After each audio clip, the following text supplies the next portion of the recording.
Good morning, welcome. Happy Easter. I know a lot of you here and some I don't. My name is Jeromy Adamson. I attend church here along with my wife Nicole and our 3 children, Emma 16, Tucker 15, and Margie 7. Although she will tell you she is almost 8. You may have seen my wife Nicole around here at church or at our local schools making sure that the kids who wouldn't normally have enough to eat get some extra food on the weekends and long school breaks. That's the Backpack Buddies program. We also recently helped to bring Faith in the Field here to our church. You may have seen us around during that. I was born in Estacada to 2 loving parents who were also born and raised here. Growing up in Estacada, we had a very close extended family. Most of them still live here. We enjoyed spending time with many aunts, uncles, cousins, and my grandparents lived right next door. Hunting and sports were a top priority for me. I was raised in a Catholic home. I was an altar boy. When I turned 18, I was committed to not going to church again. How did I get here? From altar boy to no church ever again. When I first sat down to pen my story of redemption, I had left this part out. How did I go from altar boy at 18 to no church ever again? I hadn't thought of this before. I was just doing my own thing, going my own way. I felt that the religion I was doing just wasn't for me. After sitting down to write my story, it was nothing less and nothing more than God's faithful plan for me. Now I know that was his plan for me.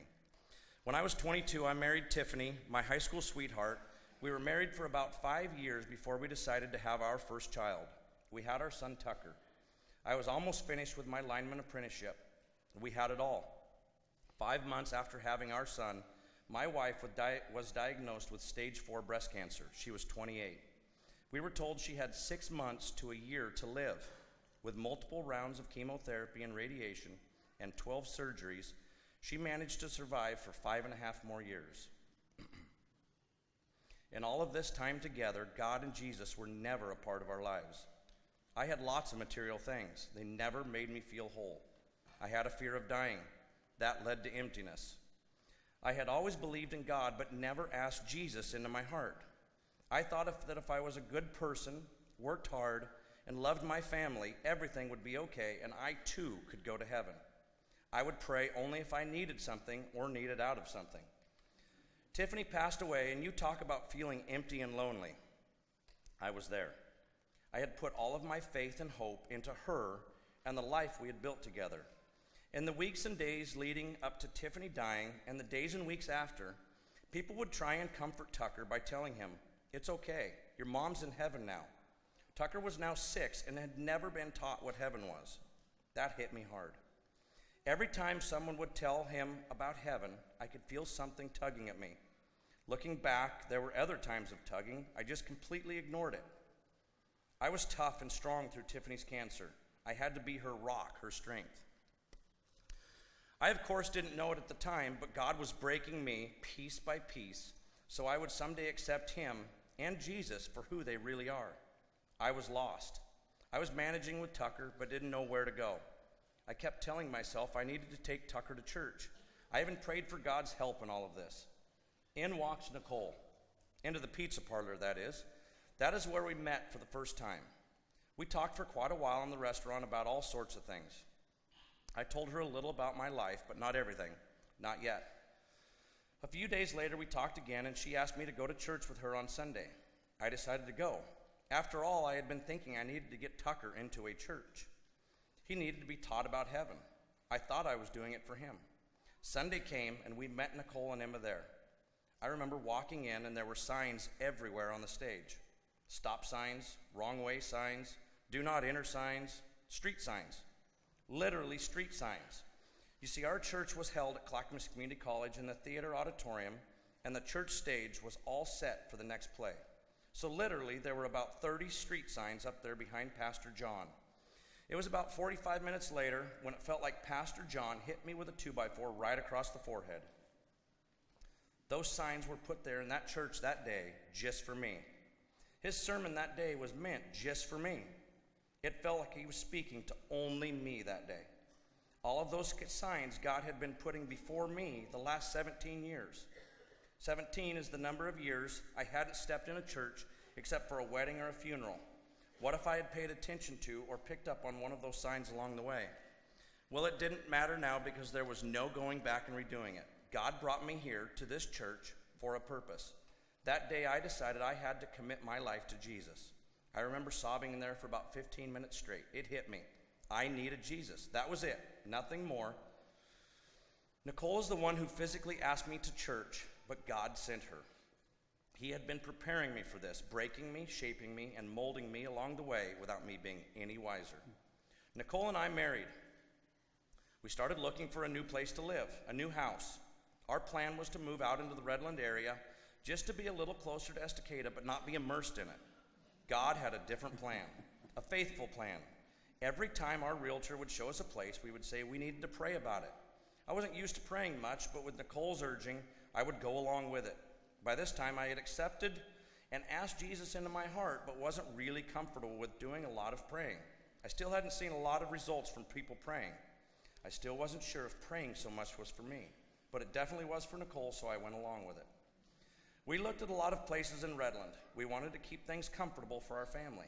Not having to change schools and church was a big thing for us to stay in the Oregon City area. Nicole just never felt like God was letting us be comfortable with any of the options we saw. I never felt like they were the right place. Nicole and I had found a new listing in the Fisher's Mill area that we wanted to look at. Our realtor wasn't available to show us the house, but the listing agent was. This is another important part of God's faithful plan. The listing agent was Robbie Foster. Now, Nicole and I didn't know Robbie, but come to find out, he knew my dad. He told us how much he looked up to my dad and how he thought so highly of him. During our time together while he was showing us the house, we talked about my recently finding Jesus, Robbie being a pastor, and us having so many mutual friends and acquaintances, we instantly felt a closeness to him. He asked us why we weren't looking for a house in Estacada. We shared our concerns for leaving Oregon City and moving to Estacada. He shared his positive thoughts on Estacada, invited us to visit his church.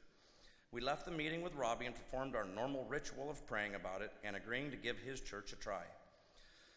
So we went to his church the next day, which was full of many of my extended family and friends. It felt right. We prayed and expanded our house search to include Estacada. We saw a house about 7 miles out of Estacada that would be perfect for us because it had some acreage and it was very near my dad. We looked at it with our realtor and loved it. The only problem was it had an accepted offer and 2 backups. We prayed about it and we heard, be patient, be faithful. Very long story short, we looked at many other places and we were now 1 day away from buying some bare dirt and building. Now this is where the story gets interesting. This is where God's faithful plan starts coming into view for me. You see, Nicole is 8.5 months pregnant by this time, and if we buy bare dirt to build on, we are probably going to have to live in our camp trailer while we build it and move all of our stuff twice because our house in Oregon City sold in less than a week. We continued to pray.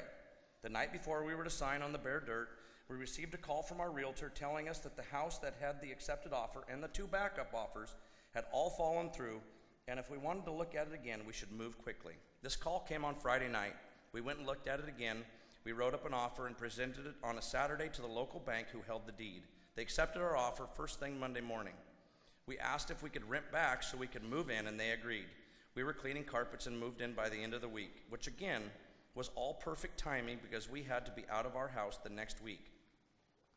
This was the first time in my life I had seen real results from praying, real peace about a decision, and then real results with that peace. Without a doubt, it was all God's faithful plan. At this point, I had worked at PGE for about 15 years and had been a lineman for 8. When you are brought up through the ranks to become a lineman, you are broken down and then built up, a lot like in the military or how God had been doing with me. The difference being, as a lineman, I was being built up in all the wrong things. The worldly ways wanted me to stumble and fall. There was a lot of belittling of others, pornography viewing, a lot of negativity about life. All of this was now going against what I had come to know in my new way of living. Now, I could live with this stuff before, and I did. For years, these things were normal. But since I knew it wasn't right, I would try to change the subject by talking about how great of a life I have with my wife and kids. I would talk about church.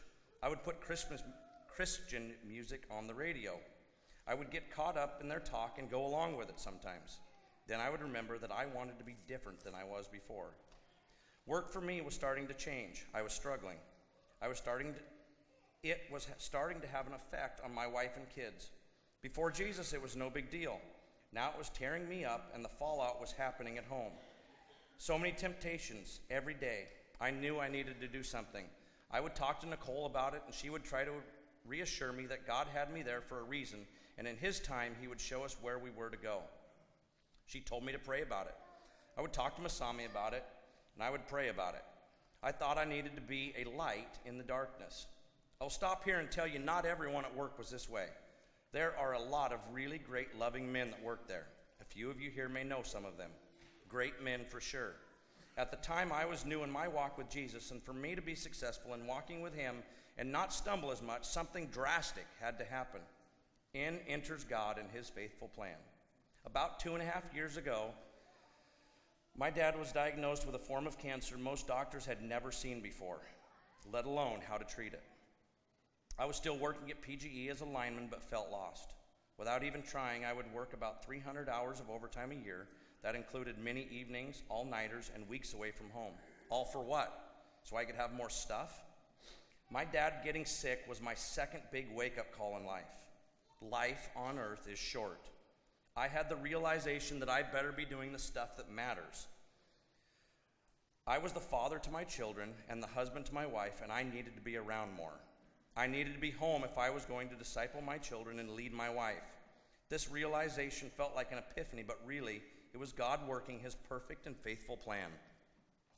Now back at our home that we wouldn't have had it not been for us trusting in God, we built a meat shop. We thought we were building the butcher shop for our own personal use, just butchering our own animals and some wild game. Nope, we were building it for his glory because he is faithful. So now back to my dad being sick. This was a huge turning point in my life. My dad meant the world to me. He taught me everything, from being a woodsman to mechanicking, from being a father to being a son.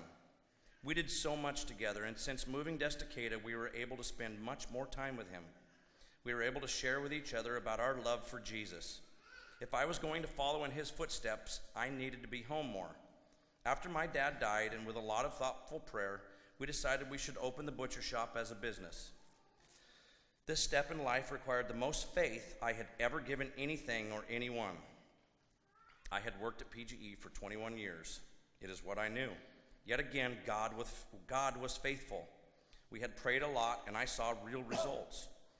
We have been in business now for a year, and so far our business, with God as our boss, has been successful. Since that day, over 9 years ago, my life has been different. I would say a lot different. I still do the same things. I still have the same friends. I even still make the same mistakes, sometimes. But the difference now is that I'm living with a purpose. That purpose is to serve Jesus.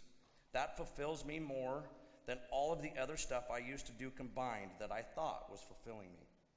I still have slip-ups and trip-ups every day. But thank God for me, Jesus took the fall for all of us.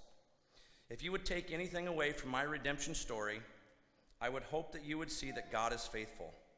He was faithful in getting me through day to day when Tiffany was sick. He was faithful in bringing me Nicole. He was faithful in putting us in the right house so we could build a business. He was faithful in my father's illness and death. He has been faithful in changing me, leading me, and giving me direction. He has been faithful in providing for me and letting me make mistakes. He is faithful in showing me as much of the plan as I need to see right now. Today is Easter. This is his redemption story. He faithfully went to the cross. He faithfully rose today.